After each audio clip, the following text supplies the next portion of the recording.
All right, item 8J is a contract amendment for Bicentennial Park. We have one person that has signed up to speak. Sandy Myers.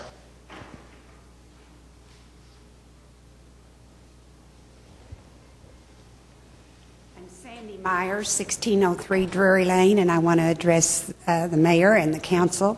And I am talking about Bicentennial Park, and I will be brief because I fear redundancy.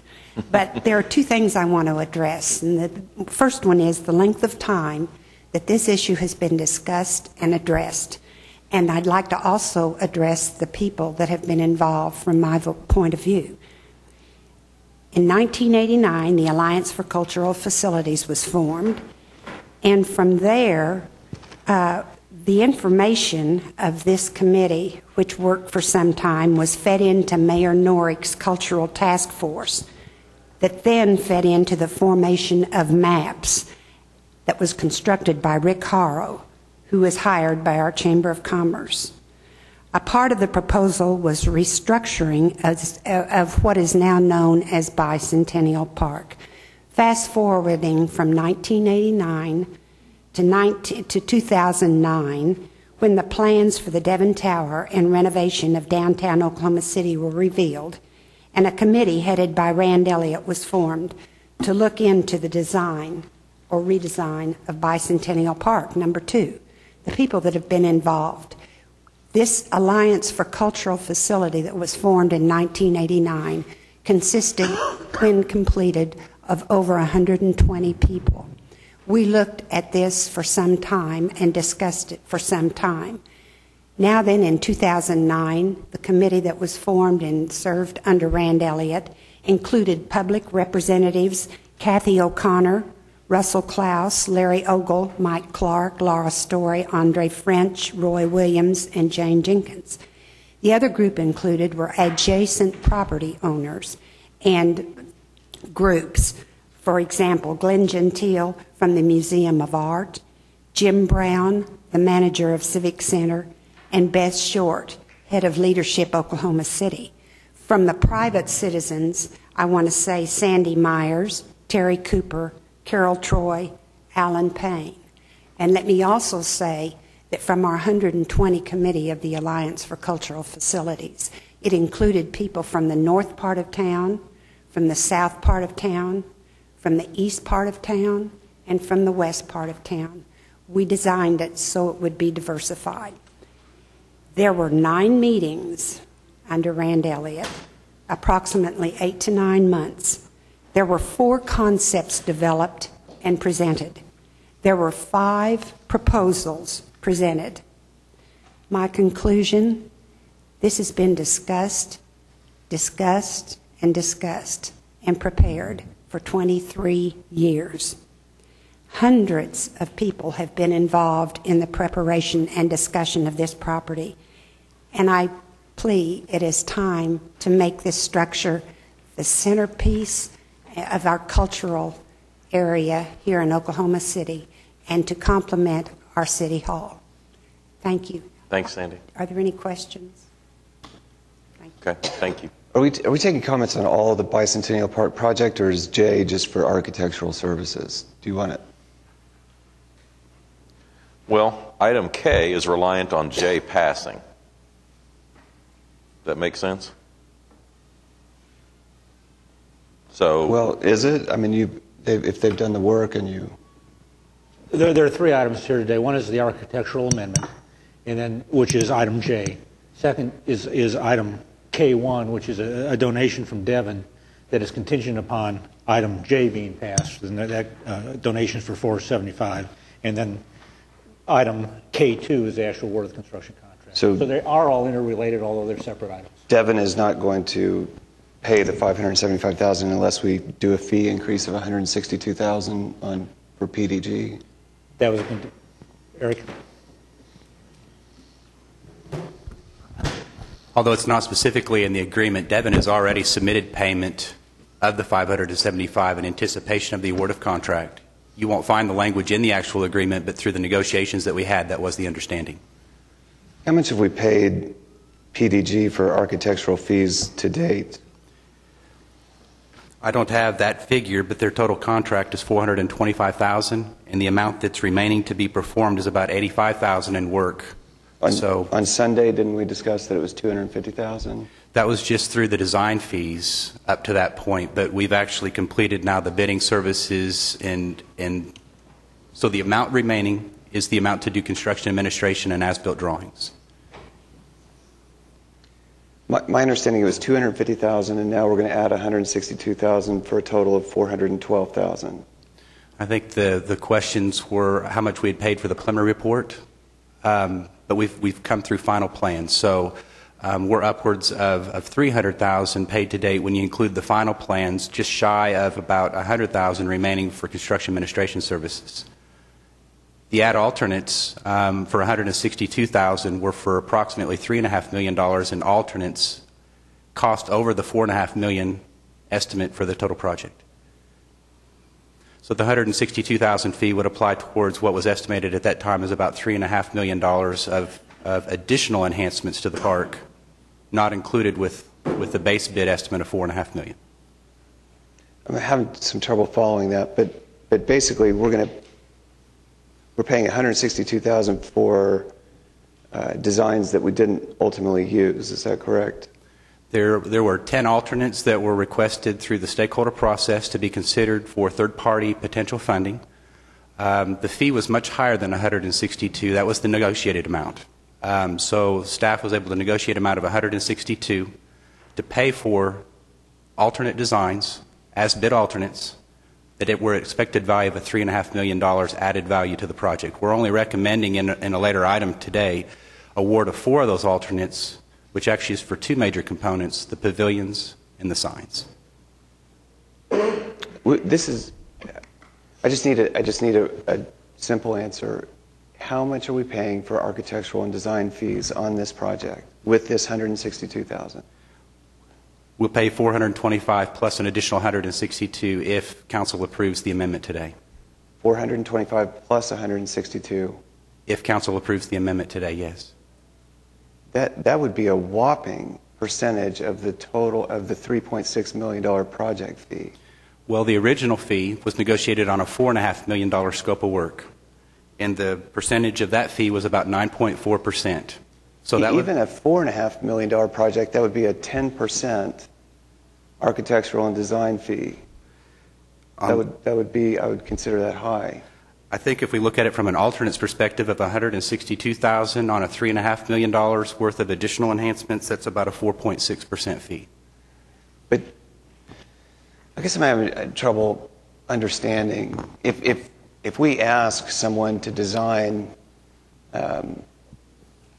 spinner tops and things that we want, that we approve, we sign off on, and then we don't use them, I could understand not paying for that. But to pay for designs that were universally rejected, I'm not understanding why we're paying it. That is an enormous percentage of the total project. On city work, we will traditionally look at ad alternates when opportunities exist for additional funding. We obviously don't engage engineers and architects to design alternates that are not possible to be awarded. But if I use the Maps for Kids projects, for example, we frequently look at alternate processes, many of which never get awarded, but in anticipation that additional funds might become available or that we might receive better bids than anticipated, we like to leave those open for flexibility. So I would not say that we don't award alternates regularly. We try to award as many as we can, but we do pay for designs up front frequently for alternates we don't ultimately award. And Eric, it's also my understanding that these things were designed at the request of the committee. Yes, they were from the stakeholder process. That the architect undertook at the request of the committee that was looking at the design. He did, and he went at risk of in his contract of doing the work without having an amendment in place. And additionally, just in terms of the scope of the fee, my experience has been that an architectural fee somewhere ranges between 10 and 15% of the project. That's not really my experience. That's not what we paid in 2001 when we did some work in the front of the Civic Center. We paid more like 7 to 8%. Here we're paying 16%. It's 16% if you don't count all of the design work he did for things not awarded. For example, City Hall Park, he did the design on that. It was bid out, and it's anticipated that we'll use that design at some point in the future. That's not part of the contract award today. But as we get through Project 180, hopefully we will be able to use that. And so that's not wasted effort. That's effort that we will hope to be due. So if you add some of those other things that were designed, you know, it all depends what you're dividing into, Dr. Steed, and so it depends what you divide out. But if you add the alternates and the Bicentennial Park with the City Hall Park and some of the others, that fee would be. It doesn't matter what you divide into. It's going to be high for any of those denominators. It's just how high. I mean, I would think for almost $600,000, we wouldn't have electric sign questions that aren't compliant. That we're talking about having to go to Board of Adjustment. We have to redesign the fountain stage. We're having to have the public recoil in horror at these spinner tops. $600,000 is too much of the taxpayers' money for this project, for architectural and design fees. There would have been architects who would have gladly done this for much, much less. Hey, Councilman, I think I need to correct one thing. The signs are compliant. We do not need to go to the Board of Adjustment for the signs. Only because we moved them in with the original design that the architectural firm gave us. Right, it was out of compliance. Right, but I think for $600,000 that what they presented to us would be in compliance with our own ordinances, but they weren't. We frequently ask for ordinances on behalf of the city, but we did correct. They were corrected, and they are compliant, and we do not need to go to the Board of Adjustment. I understand just need that to be on the record. Okay. Anybody else want to speak on this issue? Yeah, I pretty well said what I thought last time, so I don't want to belabor everybody with it. But I bet you will. But I'm going to anyway. But there's more to all this than just this design thing. This is how this got prioritized ahead of fixing the streets, how it got prioritized ahead of finishing the Gaylord so we could facilitate the hub. We can talk about everybody should have known this. There were 9 meetings, or I don't care if there were 99 meetings. There was never a meeting on determining whether this was our priority ahead of fixing the streets. Councilman Kelly has repeatedly talked about the complaints he's received about how long it took and how long the streets are disrupted. By putting this project ahead, we are going to then finish the streets that we have now. Then we're going to come back and tear up some later because we changed the priority. I mean, it doesn't make any sense. It just makes no sense. It makes no sense that we've not been involved in it. Doesn't matter to me what anybody tells me. I didn't know about it, and I come every Tuesday. I read my agenda. I didn't know about it. I didn't realize where it was going to fall in the list of priorities. Maybe everybody in the room did. I didn't. I don't think everybody in the room did. I'm disgusted that. Well, do we expect to have Gaylord done by the time the hub is built, Jim? No, but my point is. Well, I'm just asking. I want to know that too. All right. The Gaylord is in the Project 180 in Streetscape Package 7, which will be done in a couple of years. It could be done in coordination with the hub as we go forward. Okay. I just want to make sure it's done by the time. We're talking about Hudson being 2-way, 1-way, 2-way. All that stuff should have been organized in a way that would have prioritized it ahead of what we're doing in this park. I can just go. I'm not going to go on about it. Well, I'm going to go on. I think it's an absolute atrocity that we are taking that park out and storing everything in it with the idea that someday we're going to figure out what to do with all that stuff. I just think that's not one HP person involved in this design, not one HP person, not one. Nobody. I just think it's we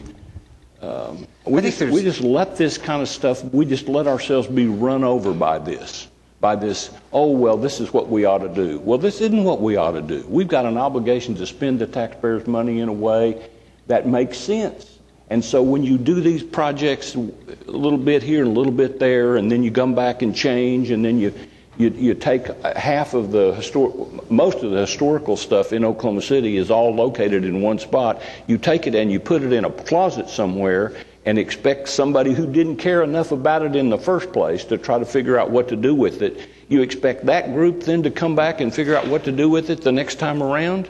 I mean, come on.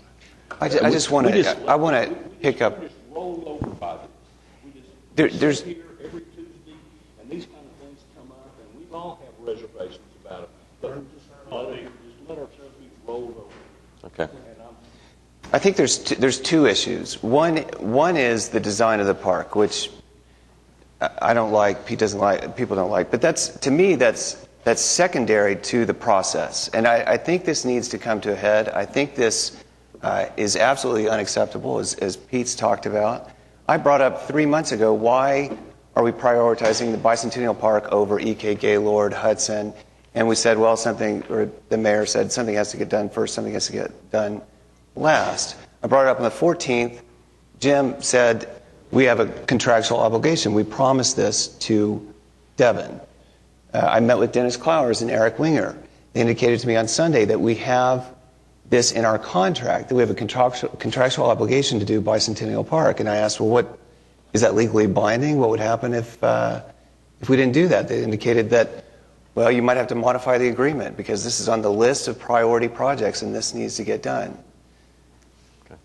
Let me just pass this around. I just want to look at this. I just want to revisit this agreement with Devon from 2009. If you look at the priority projects, okay, which is table B1.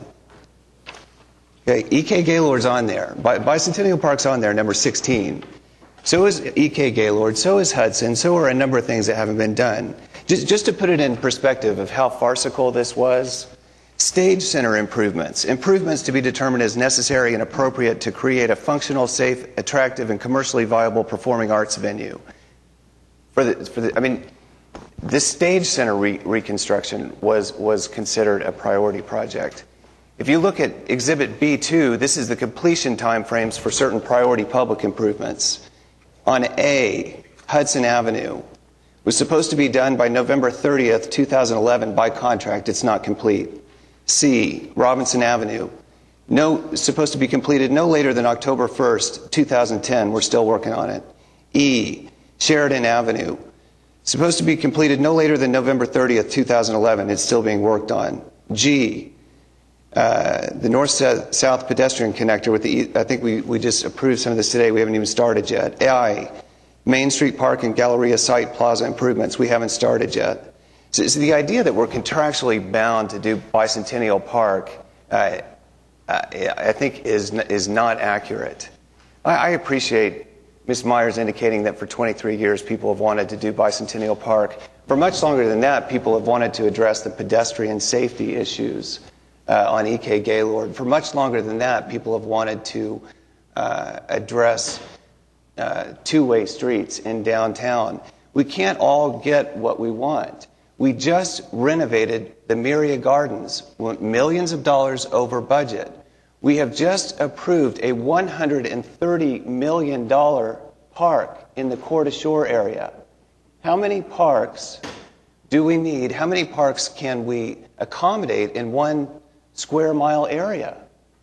In the DDRC, we have these fantasies about that we're going to put 60 amp electrical services all throughout the Bicentennial Park so that we can have large new events in the park. Really? What new events are we going to have that we're not going to have over at the Myria Gardens or in the new $130 million Court Ashore Park? Why is this a priority? We've invested well in parks in this square mile. We had the same kind of things talked about, that we'd have pre-function, we'd have symphonies out there. We just 10 years ago redid part of the design outside of the Civic Center. I don't understand how these projects are being prioritized. I know that it's not the people's elected officials who are making the decisions. And it needs to be. If you look back and you watch the Project 180 reports, they are such fluff. They are so inadequate. skipped over all of these issues and did not give us adequate, we did not have adequate discussion. And the ability, it would have been clear a long time ago, we're not going to have the money to complete all these projects, and we're going to have to let some things go. And there was never any discussion about what was going to be let go and what was going to be done. Clearly, somebody wanted this done, and we kept paying hundreds of thousands of dollars in architectural fees when it was clear that we weren't going to get all our streetscapes done. So Pete brought it up last week, and nobody answered. It just went unanswered. I can't have it be unanswered anymore. I can't be told that we have some contractual obligation to Devon when clearly we haven't fulfilled many contractual obligations. Ed, I want to let some other people talk. Thanks. Pat? I just want to say one thing. You know, I appreciate the comments Councilman White and Councilman Chadid made, but I think they need to realize there's a certain degree of subjectivity in their comments. You know, whether you like the park or don't like the park, some people like Chevy, some people like Fords. That's an internal decision people are going to have to come to themselves. Most of the people I've talked to like the new design of the park. Now, there are a few naysayers, but the majority say it's okay. Priorities are always subjective. There's no solid rule of priorities. And as far as pedestrian traffic on E.K. Gaylord, I'd like to have a list of those people who were killed or run over in E.K. Gaylord Boulevard. Just, you know, a short list. You don't have to get no names, just the number of people. It's a problem, certainly, but I don't think it's a critical problem. And it's something we have to jump out. We need to do it all. And, you know, we exactly. But the idea that a park somehow doesn't increase the pedestrian friendliness of downtown, I mean, I think we want to do it all, but we can't do everything at the same time. Meg, do you want to talk? I guess an awful lot to say, but these parks and this string of parks is part of a master plan that we have been talking about for a very long time. And Councilman Chadid, I think we're trying to address a lot of the things that are of concern to you, including health and well-being of our citizens. And to be able to create this string of parks, each one that will allow some different things to occur. You weren't here last week, but we did have a conversation about the kinds of things that will happen in that park. And my thinking is what we're creating in this particular space is an outdoor living room for our civic center and for our art museum, and a unique venue that will not be the same as the Myriad Gardens and will certainly not be the same as the Central Park. I think it's an important piece of creating the linkages that we've talked about for years, connecting different parts and different pieces of the city together. And the design received some criticism before we had all the information. I think the presentation that was made last week was very favorably received, not just by those of us around the Horseshoe, but by citizens that have had a chance to see it, both in the DDRC and the presentation that was made here. And I just think it's a significant element that we need to complete, and as the mayor said, we need to try to complete them all. Yeah. But it all has to be done, you know, over a time frame, and it just can't all be done at once. Yeah. Meg, it's in Ward 6. You want to make a motion? I'd make a motion to approve. Second. Okay, we have a motion and a second. Anybody else here wishing to speak? All right, cast your votes on item 8J. Motion passes 7-2. On to item 8K, also in Ward 6. Any comments or questions on this item? All right, Meg, you want to make a motion on 8K? Yes, I'd make a motion, please, on 8K. Do we have a second? Anyone here wishing to speak on this item? All right, cast your votes. Passes 7-2. Passes 8-1. This is K1 we're voting on? This is K1. Yes, K1. Passes 8-1. And move approval on K2. All right. Comments or questions on item 8K2? Anyone here wishing to speak? All right. Cast your votes. Passes 7-2.